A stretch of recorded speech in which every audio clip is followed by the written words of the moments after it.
अब्दुल नईम एक स्थानीय व्यक्ति हैं जो मध्य प्रदेश के बैतूल जिले के ढाबा गांव में उन्होंने एक गांव में एक स्कूल खोलने का प्रयास किया जो कि नर्सरी से 8 तक की मान्यता उसे मिली और ग्राम सभा एनओसी दिया।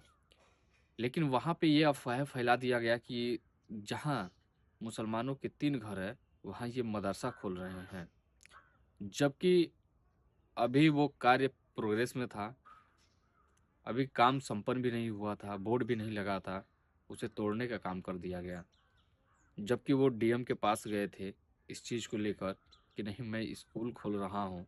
वो अपने पैसे से 20 लाख रुपए उसमें खर्च किए, जो कि दलित आदिवासी सबसे ज़्यादा वहाँ है और उन्हीं को शिक्षा दिलाने के लिए उन्होंने स्कूल खोला। लेकिन ये सरकार जो है वो दलित और आदिवासियों को शिक्षित नहीं होने दे रही है। सबसे बड़ी बात यह है कि किसी भी दलित और आदिवासी को शिक्षा देने पे रोक लगा रही है। ये ऐसी ऐसी एक बीमारी के तौर पे भारत में उभर रहा है कि मुस्लिमों के खिलाफ जिसका आलोचना करना दूर है, उस पे कुछ कहना भी उचित नहीं है।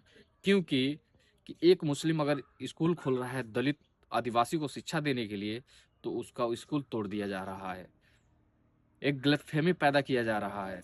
अगर कोई लड़का मुस्लिम लड़का है किसी यूनिवर्सिटी में जो कि एग्जाम देकर उस सीट को ग्रहण कर रहा है, तो उसका विरोध किया जा रहा है कि क्यों ये सीट मिला, जबकि नियम यही कहता है कि जो भी पेपर देगा, क्वालिफ़ाई करेगा, उसी को ये सीट मिलेगा। तो फिर जब मुस्लिम लड़के जब ये क्वालिफ़ाई कर रहे हैं, तो ये कैसा दुनिया देश में ये क्या चल रहा है? एक समुदाय के खिलाफ ज़हर उगला जा रहा है, एक समुदाय को निशाना बनाया जा रहा है। मैं ये आप लोगों से अपील कर रहा हूँ कि समानता और सामाजिक और एकता ही भारत की पहचान है और यहाँ अगर अलग-अलग बटेंगे, तो याद रखिए कि भारत देश कभी विश्व गुरु नहीं बनेगा और भारत देश कभी भी उत्पाद में आगे नहीं बढ़ेगा।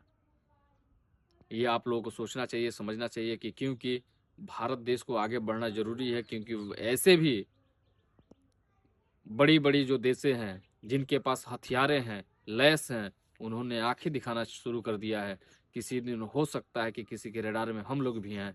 इसलिए सभी लोग एकजुट होके एक आवाज़ में, एक संघर्ष से वो कामें करें कि भारत देश मजबूत हो।